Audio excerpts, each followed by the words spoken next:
өлүдөн тирүүнү, тирүүдөн өлүүнү, бардан жокту, жоктон барды, бардык нерсени, ырыскыбызды, өмүрүбүздү, бардык нерсени, бардык жан-жаныктарды, тирүү нерсенин бардыгын жараткан Аллах Таалага чексиз мактоолорду айтабыз. Устазыбызды Аллах өмүрүн берди, алым кылды, бизге Кыргызстанга насип кылды, башка бир мамлекетке насип кылбошу бизге Орто Азиядан Бухара шаарында ушундай белгилүү болуп турган жерден Кыргызстаныбызга бизге насип кылды эле. Кайра Аллах Таала тагдырга жазылган экен. 45 жашында өзү алды. Аллах бардык нерсеге кудуреттүү. Аллах Тааланын бардык нерсе Аллах Тааланыкы. Баарыбыз эле өлүм дамын татабыз. Аны баарыңыздар билесиздер. Ошол себептен биз Аллах Таалага кандай учур болбосун, кайсыл учур болбосун, кандай кыйынчылык келбесин, кандай оорчулук келбесин, кандай жакшылык күндөр келбесин, кандай бале кырсык келсе деле биз Аллах Таалага мактоолорду айтып, шүгүрлөрдү айтып, Аллах Таалага эч кандай бир туура эмес келген сөздөрдү сүйлөбөйбүз. Пайгамбарыбыз Мухаммад Мустафа саллаллаху алейхи вассалам Аллах Тааланын сүйүктүү инсаны эле. Пайгамбар саллаллаху алейхи вассалам дин Аллах Тааланын динин үйрөткөн алымыбызды биз жоготуп кайсыл акыбалда турганыбызды баарыңыздар билесиздер. Ошол пайгамбар саллаллаху алейхи вассалам деле Аллах Таалага кеткен күндөрү сахабаларга деле өтө оорчулук келген, кыйынчылык келген. Кээ бирөөлөр мечиттердин бурчтарында отуруп калып, баштарын кармап, кандай акыбалга түшкөнүн билесиздер. Азирет Умар разияллаху анху, Аль-Фарух ажыратуучу шайтан бир көчөгө түшсө, ага чогуу көчөгө түшпөгөн адам, ушундай каардуу адам, ошол инсан динге келгенде, Аллах Таалага ыйман бергенде, хидаят бергенде, ошол менен дин күчтөндүрүлгөн адам, пайгамбар саллаллаху алейхи вассалам Аллах Таалага кайтканда кандай акыбалда калганын баарыңыздар билесиздер. Ошол себептен биз пайгамбар саллаллаху алейхи вассаламды ушунчалык сүйөбүз, урматтайбыз. Ушунчалык катуу кыйналып тургандар болсо, айтар элем, устазыбыз Аллага кетти, пайгамбарыбызга кетти. Иншалла пайгамбарыбыз менен Фирдауста чогуу болот деп дуба үмүт кылабыз. Устаз Чубак ажы баардык адамдарга сабактарды берүүдө адамдар чарчап калууда күлдүрүү менен же болбосо адамдардын мээсине салдыруу аркылуу динибизди, шариятыбызды, адал арамды, туура эмести, акты караны үйрөтүп, өзү айткандай, биз акыркы демибиз чыкканга чейин дин үчүн кызмат кылабыз деди эле. Акыркы деми чыкканга чейин түз эфирден болсо дагы, карантинде мечиттер жабык болсо дагы, бардык жактарда бизге аракетти кылып айтып турду. Аллах Таала берген илимин аракет кылып, бүт бардыгын бизге жеткизгенге аракет кылды. Бирок Аллах Таала тагдырга ушул мөөнөттө устазыбыз кайта тургандыгын белгилептир. Ошол мөөнөттө кайтты. Ушул учурдан пайдаланып, ошол устазды карабай койду, башка кылды деп бардык жактарга нааразычылык билдирбейли. Мусулмандар биз сабырдуубуз. Аллах Тааланын тагдырына баш ийейли. Устаздын апасы өлгөндө ушундай ооруга чалдыгып, эне, апа деген апа баарыңыздарда бар, баарыбызда бар. Ошол өтүп кеткенде катуу кыйналган эле. Ошол катуу кыйналганда барып ооруп калып, бирок апасы экен барды. Ошондо устазыбыздын атасы устазга эмне деген сөздү айткан болчу. Баарыбыз угуп, сабактарынан билип жүрөбүз.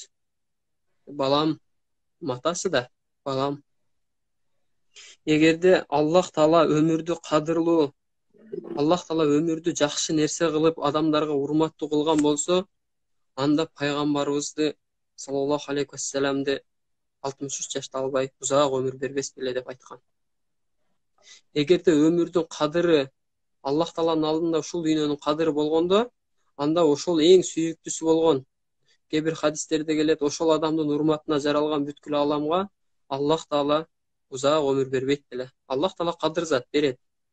Кун десе фаякун, бол десе болот да калат, билесиздер. Ошол атасы устазды ошол сөзү менен апасынын кайтыш болгондо кайраттуу кылган эле. Ошол себептен устазыбыз тагдырга жазылган боюнча 45 жашында Аллах Таалага кетти. Балким Аллах Таала биз жаман көргөн нерсенин астында бизге жакшы нерселерди катып койгонубузду билбейбиз. Балким ошол устазга зыян, мындан аркысы бир балким устазыбызга катуу нерселер болуп, же болбосо мындан да жаман нерсе болуп кетүүсүнөн сактап, балким Аллах Таала өзүнө алып кеткендир. Эч кимибиз тагдырга, Аллах Таалага, башка нерселерге зыян бербестен, туура эмес сөз сүйлөбөстөн, ашкере чектен чыкпастан, туура көзүбүздөн жаш чыгат, жүрөктөрүбүз ыйлайт, бирок тилибизден Аллах Таалага, тагдырга туура эмес сөздөрдү сүйлөп алуудан тыйылайлык. Баарыңыздарды устазыбызды жоктоп турабыз, бирок суранарым 5 убак намаздан кийин дуа кылып турайлы. 5 убак намаздан кийин бизде Куран окуп, Курандан пайда болгон соопторду устазга жеткизүүгө мүмкүнчүлүгүбүз бар. Ошол нерсени аракет кылып, устазды чындап сүйгөнгө аракет кылайлык. 2-3 күндөн кийин унутуп калып, эсибизден чыгарып койбойлук. Ушул хатымды баштап бүгүн ушундай оор кырдаалда Тоха Куран борбору негиздөөчүсү Барпиев Азирет Али устазыбыз уюштура калып, баардык Куран окуган жерлерге, карыларга, азыркы заманда Instagram, WhatsApp, соц тармактардан адамдарга байланышуу оңой болгон себептен ошол нерселерди түзө калып, устазыбызга хатым кылып соогун багыштайлы деп, ошол нерселерди уюштурган устазга Аллах разы болсун. Баарыбыз устазыбыз өтүп кетти деп ордубуздан туруп эмне кылышты билбей калган учурда ушундай адамдар Азирет Абубакир разияллаху анхунун мүнөзү сыяктуу кайраттуу болуп, бардык нерсени колуна алып, устаздын урматына бардык жактарга Куран хатым кылып, ошол Курани Каримди Фатиха сүрөсүнөн Нас сүрөсүнө чейин окулуп хатым кылдырат, ошону ар бирине бөлүп берип, жетектеп ошол жерде устаздын урматына кылып аткан ушул Азирет Али устазыбызга Аллах разы болсун. Ошондой эле ошол жерде хатымга соогун багыштап, андан кийин хатымга дубасын кылат. Устазыбызга, Дамылага өзүнө сөз беребиз. Калган сөздөрдү ошол хатымды, дубаларды иншалла устазыбыз кылып берет. Баарыңыздарга сабыр тилейм. Инна лиллахи ва инна илейхи ражиун. Баарыбыз бир күн болбосо бир күн Аллахка кетебиз. Ага таандыкпыз. Бүгүн кетебиз, эртең кетебиз, 80-ге чыгабыз, 30-га чыгабыз. Ошол себептен аз жашасак да аз жасаганга аракет кылайлык. 45 жаш курагында канчалаган амалдарды кылганын билесиздер устаздын. Айтпасак да түшүнүп турасыздар. Ушул жерде 198 жолу Курани Карим хатым болду. Устазга Азирет Али устазга Аллах разы болсун. Биз кыйналып башыбыз жерден чыга албай кыжалачылыкта турган ошол нерсенин баардыгын алды. Азирет Али сөз сизде. Аллахым разы болсун. Тама айткан баардык сөздөрүңүз баарыбыздын жүрөгүбүзгө жетип, чоң устазды бирден болсо дагы элеске алдык. Аллахым баарыбыздан разы болгон болсун. Жалпы жамаат баарыңыздарга Аллахым разы болсун. Ким эле билип отурат эле чоң устаз бүгүн дүйнөдөн өтүп кетерин. Ким эле билип отурат эле. Бирок Кудайга шүгүр, кыргыз элибиз ушундай ынтымактуу экенбиз. Дароо эле чогула калып, мен деле ойлогом бир жок дегенде 5 хатым болсо да жүрүп коелу. Бирок Кудайга шүгүр, саат 4 болбой жатат. Көптөгөн адамдар өздөрүнүн канчалаган Курандарын, хатымдарын хадия кылып жиберип, топтолуп отуруп, адамдарды миңден ашып сандары группа түзүлүп, 1 сааттын ичинде адамдардын баарына хатым бериштирилип 198 хатым болду. Эгерде азыр кааласаңыздар комментарийге дагы 2 хатым хадия кылсаңыздар 200 толоксам болот эле. Кудайга шүгүр, 198 хатым бир күндө чоң устазга багыштап атабыз. Баарыңыздардан Аллахым разы болсун. Эми Куранды 3 жолу, Ихлас сүрөсүн 3 жолу окутуруп, дагы бир хатым жүрүп, себебин айтылат го пайгамбарыбыз. Ким бир күндө Куранды хатым кыла алат дейт. Баштан аяк окуп чыга алат дейт. Сахабалар. Жок, окуй албайбыз, ал кыйын. Кантип окуйбуз дейт. Пайгамбар саллаллаху алейхи ва саллям айтты: Ихласты 3 жолу окуганың бул бир хатымдан соо дейт. Андыктан азыр İhlas Suresiндagi 3 жолу кайрадан окуп туруп катым дуасын окуйлу. أعوذ بالله من الشيطان الرجيم. بسم الله الرحمن الرحيم. قل هو الله أحد الله الصمد لم يلد ولم يولد ولم يكن له كفوا أحد. بسم الله الرحمن الرحيم. قل هو الله أحد الله الصمد لم يلد ولم يولد ولم يكن له كفوا أحد. بسم الله الرحمن الرحيم. قل هو الله أحد الله الصمد لم يلد ولم يولد ولم يكن له كفوا أحد. صدق الله العظيم. سبحان ربك رب العزة عما يصفون وسلام على المرسلين والحمد لله رب العالمين. صدق الله العظيم وبلغ رسوله الكريم ونحن على ما قال ربنا وخالقنا ورازقنا هو مولانا من الشاهدين الشاكرين بقلب سليم. الحمد لله رب العالمين والعاقبة للمتقين والصلاة والسلام على رسولنا محمد وآله وأصحابه أجمعين. اللهم ربنا يا ربنا تقبل منا أنت السميع العليم وتب علينا يا مولانا إنك أنت التواب الرحيم واهدنا إلى الحق وإلى طريق المستقيم واعف عنا يا كريم واعف عنا يا حليم واغفر لنا ذنوبنا يا رحمن يا رحيم. اللهم ربنا تقبل منا ختم القرآن العظيم. اللهم ارفعنا بالقرآن الكريم وبارك لنا بالآيات والذكر الحكيم وتقبل منا إنك أنت التواب الرحيم. اللهم صل على سيدنا محمد صاحب الشريعة والبرهان. اللهم زينا بزينة القرآن وأكرمنا بكرامة القرآن وشرفنا بشرافة القرآن وألبسنا بخلعة القرآن وأدخلنا الجنة مع القرآن. اللهم عافنا من كل بلاء والدنيا والعذاب الآخرة بحرمة القرآن وارحم جميع أمة محمد بحق القرآن.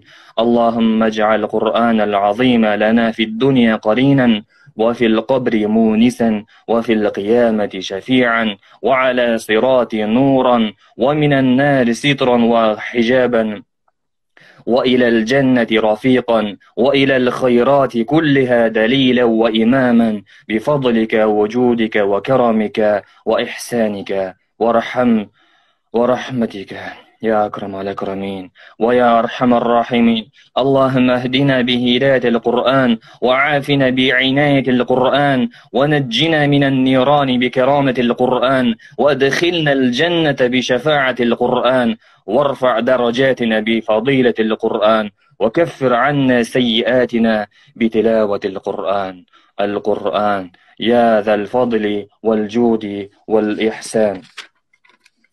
اللهم يا ربنا طهر قلوبنا واستر عيوبنا واشف مرضانا واقض ديوننا وبيت وجوهنا وارحم أباءنا وأجدادنا واغفر لأمهاتنا وأصلح ديننا ودنيانا وشتت شمل أعدائنا واحفظ أهلنا وأموالنا وبلادنا من جميع الآفات والأمراض والبلايا وثبت أقدامنا وانصرنا على القوم الكافرين بحرمة القرآن العظيم. اللهم بلغ ثواب ما قرأناه ونور ما تلوناه بكرامتك يا روح سيدنا إلى روح سيدنا محمد صلى الله تعالى عليه وسلم وإلى أرواح جميع إخوانه من الأنبياء والمرسلين صلوات الله وسلامه عليهم أجمعين وإلى أرواح آله وأولاده وإلى أرواح أزواجه وإلى أرواح أصحابه وأتباعه وإلى أرواح ذريته رضوان الله تعالى عليهم أجمعين، وإلى أرواح آبائنا وأمهاتنا وإخواننا وأخواتنا وأولادنا وأقربائنا وأحبائنا وأصدقائنا، وإلى أرواح أساتذتنا، وإلى أرواح مشايخنا، وإلى أرواح صاحب الخيرات والحسنات، وإلى أرواح جميع المؤمنين والمؤمنات والمسلمين والمسلمات الأحياء منهم والأموات، يا قاضي الحاجات، يا دافع البينات، يا مجيب الدعوات، استجب دعاءنا برحمتك يا أرحم الراحمين. سبحان رب العزة عما يصفون، وسلام على المرسلين، والحمد لله رب العالمين. Ey Allah'ım, barыбыз ey Allah'ım ушул 198 болгон хатым Курандын соон Чубак устазыбызга багыштадык ey Allah. Чубак ажы устазыбызга багыштадык ey Allah. Жана кече күн өткөн Садыр устазыбыздын арбагына да багыштадык ey Allah. Жана анда бир нече күн мурун өткөн Абдыгапар Усман устазыбызга дагы, жана көптөгөн Кыргызстандан өткөн аалымдарыбызга жакынкы күндөр болсун, мындан канча бир нече жылдар мурун болсун, кандай гана бул дүйнөдөн ушул биздин жерибизден элибизди тааныткан аалымдарыбыздын баары болсун, ошолордун баардыгына Куран соон баштадык ey Allah. Жана ошол жерде турган, баардык кол жая турган мусулман бир туугандарымдын тууган уруктарына, өтүп кеткен тууган уруктарына Куран соон баштадым ey Allah. Ey Allah'ım, biz кемчиликтүүбүз ey Allah. Ey Allah'ım, bizde кемчилик кетсе кечиргин ey Allah. Ey Allah'ım, biz колдон келишинче хатымды окуп, устаздарыбызга, аалымдарыбызга багыштадык ey Allah'ım. Каалаганын өзүң кабыл кылгын ey Allah'ım. Баардыгы сенин колуңда ey Allah. Ey Allah'ım, кабыр азабынан өзүң сактагын ey Allah'ım. Алардын кабырларын кенен жана нурлуу кылгын ey Allah'ım. Ey Allah'ım, нур жанып турсын ey Allah'ım кабыр. Ey Allah'ım, бейиштин бейиши болгон бир эшигинен, Фирдавс жаннатынын бейишинин бир эшиги ачып койгон ey Allah'ım. Бейиштин жытын жытап жүрсүн ey Allah. Ошол жакта жытап жатсын ey Allah. Ey Allah'ım, баардык жамандыктардан өзүң сактадың ey Allah'ım. Ey Allah'ım, сенден гана жардам сурайбыз ey Allah'ım. Ey Allah'ım, устаздарыбыздын барар жерине ey Allah'ım. Пайгамбар саллаллаху алейхи ва салламдын коңшунасына болгон насип эткин ey Allah'ım. Барар жери бейиш, Фирдавс жаннат бейиши болсун ey Allah'ım. Ey Allah'ım, biz катагырлык кечирим сурайбыз ey Allah'ım сенден. Тоо кылабыз ey Allah'ım, биздин күнөөлөрүбүздү кечиргин ey Allah. Ey Allah'ım, бул сыноо ey Allah'ım, бул сыноо дүйнөсү ey Allah'ım. Sen бизге ушундай жакындарыбызды, туугандарыбызды, ушундай аалымдарыбызды ey Allah. Аалымдарыбызды биздин жаныбыздан алып кеттиң ey Allah'ım. Бирок суранарыбыз ey Allah'ım, ушул аалымдарыбыздын ордун баса турган келечек муун жаштар ey Allah'ım, илим билимдин ээси болуп ey Allah'ım. Устаздарыбыздын ордун толтасын ey Allah'ım. Устазыбыздын айта албаган, элге жеткире албаган сөздөрүн биздин жаш муундарыбыз жеткирсин ey Allah'ım. Ey Allah'ım, устазыбыздын ордун толтпой албасак да ey Allah'ım. Ey Allah'ım, биздин илимибизге ey Allah'ım береке бергин ey Allah'ım. Илимдүү жаштар көбөйсүн ey Allah'ım. Ey Allah'ım, келечек жаштардын колунда ey Allah'ım. Кыргызстанда ey Allah'ım өнөктүрүүчү кыргыз эли жаштар ey Allah. Илимдүү, билимдүү кылгын ey Allah'ım. Кыяматка жакын аалымдарды Allah'ım özün Allah dileğin ey Allah'ım. Ey Allah'ım, al kıyamet yakınlığa tursunca Allah'ım. Biz dayar emesbiz ey Allah. Ey Allah'ım, biz alsızbız ey Allah'ım. Bizge dağı köptökön alımlardı bergen ey Allah. Biz alsızbız ey Allah'ım. Alsız bolan kulunbuz ey Allah. Ey Allah'ım, bardıq uşul ümmetin duası menen ey Allah'ım. Apaattan, baleyden çıgıp keteli ey Allah'ım. Ey Allah'ım, bul hatımdın, Kurandın soğun ey Allah'ım. Bir gana dünyeden ötüp ketken markum alımlarыбызга жана маркум туугандарыбызга гана эмес ey Allah'ım. Больницада жаткан, палатада жаткан баардык жардамга, дуага муктаж болуп жаткан баардык бир туугандарыбызга, мекендештерибизге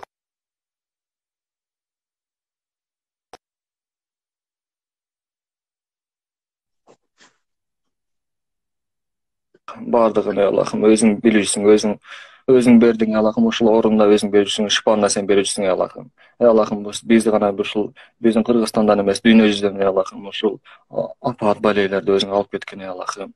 Ey Allah'ım, түйү менен жок болсун ey Allah'ım. Кыргыз элибиз мурдагыдай жакшынакай болуп, ынтымакта, биримдикте жашайлы ey Allah'ım. Ey Allah'ım, жана эң башкысы ey Allah'ım, биз билдик кандай гана алсыз экенибизди ey Allah'ım. Мындан кийин биз эми жакшылап дуа кылып, намаздарыбызда ыхластуу болуп, ишибизде баардыгы сенин ыраазылыгың үчүн адал, таза еңбек менен иштей турган болобуз, Аллахым. Баарыбызды кечирей, Аллахым. Аллахым ушулору биздин көзүбүздү ачты, Аллахым. Биз, Аллахым, алсыз гана кулуң кебиз, Алла. Колдон келишинче дуа кылдык, Аллахым. Хатым окудук, соом баштадык, Аллахым. Бардыгы сенин колуңда, Аллахым. Амин я раббил аламин.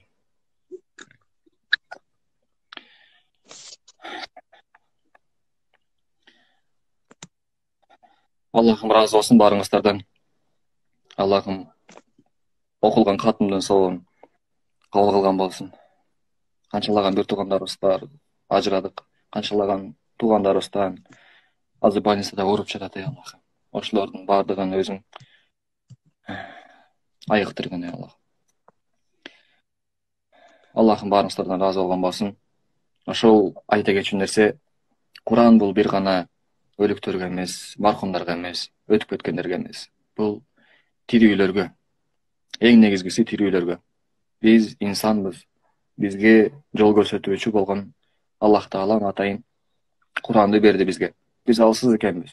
Бирок Курандын жол көрсөтүүсүнө, Пайгамбар саллаллаху алейхи вассаламдын сүннөтүн кармообуз менен ушул дүйнөдө сиротал мустаким, туура жол менен жүрөт экенбиз. Туура жол менен жүрүп алат экенбиз. Аллахым, бизди ушул Курандан алыстатпагын, Аллахым. Дайыма Куранга жакын болуп, вa'тасиму бихаблилlah. Алланын ушундай жипчесинен кармагыла деп өзүң айткансың, Аллахым. Жипче дегенде бул ошол бейиш менен бул дүйнөнү байланыштырып турган мына ушул Куран. Биз ошол жип менен барып отуруп бейишке жетебиз. Аллах Таалам ушул Курандан баарыбызга алыстатпасын. Бекем ыйман берсин. Аллах Таалам Куранда айтат: "Фихи зикрукум" дейт. Мынча айтканда, Куранда силер эскерилгесиңер дейт. Эгерде биз карап көрсөк, Куранда пайгамбарлардын окуялары бар. Бирок алардын бардыгын биз карап өтсөк, биздин жашообуздагы эле колдоно турган маселелер чыгат. Ошон үчүн Куранга көбүрөөк көңүл буруп, Аллах Тааламдын сүйүктүү болгон пенделерине бололу. Эң жакшы инсан бул Куранды үйрөтүп жанан үйрөткөндөр. Туурабы? Ошону биз дагы карманып, башкаларга жеткирели. Куранга көбүрөөк амал кылалы. Куран бул тирүүлөр үчүн. Куран бул биз үчүн. Куранды жакшылап, тирүү кезибизде баркын билип окуп калалы. Өзүбүз дүйнөдөн кайткандан кийин артыбыздан окулбашын десек, артыбыздан окулсун десек, көбүрөөк окусун десек, өзүбүз алгач Куранга амал кылып, Куранга кызмат кылалы. Куранда айтылган бардык жакшы, таама айтылган жакшы сөздөрдү дагы жашообузда колдонуп амал кылсак экен. Аллахым баарыңыздардан разы болсун. Сиз айта турган сөзүңүз барбы? Аллах разы болсун. Аллах разы болсун барыңыздарга. Айтарым, тирүү алымдарды сыйлап калайлык. Тирүүсүнү сыйлап калайлык. Барыңыздардын туугандарыңызда ушул пневмония, коронавирус бардык Аллах Таалам шифасын, ажырын берсин. Бардык катышкандарга Аллах разы болсун. Тока Куран борборунун жетекчиси Азирет Али устаз дамылга Аллах разы болсун. Кызматыңыздан Аллах разы болсун дамылга. Бүт элиңизге Аллах разы болсун. Амин. Бул жакта комментарийге да жазыптыр адамдар. Ушул устаздарыбызга дагы дуа кылып коесуздар билеп. Азыр мен да уккан болчумун. Садыбака устаз, Салим устаз, ошол көптөгөн чалдырып тургандар.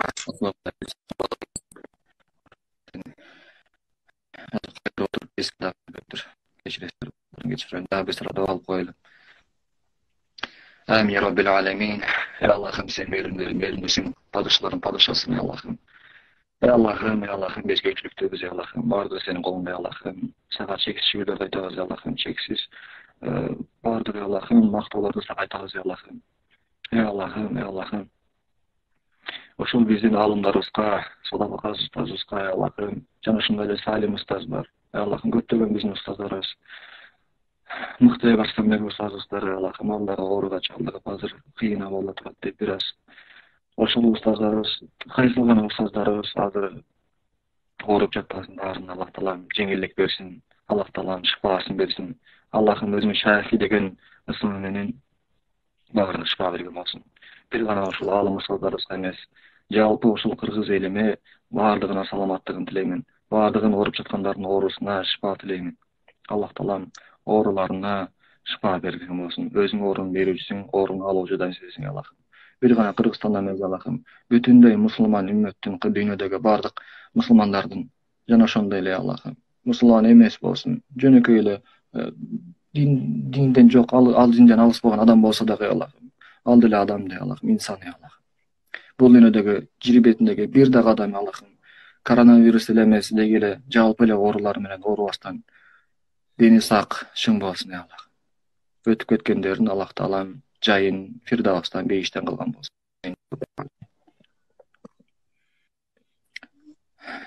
Allah'ım razı olsun bardык катын Куранга катышкандарга, катын окуй албай, Куран окуй албайм дегендерге дагы биз айтканбыз 100 жолу ихлас окугула деп.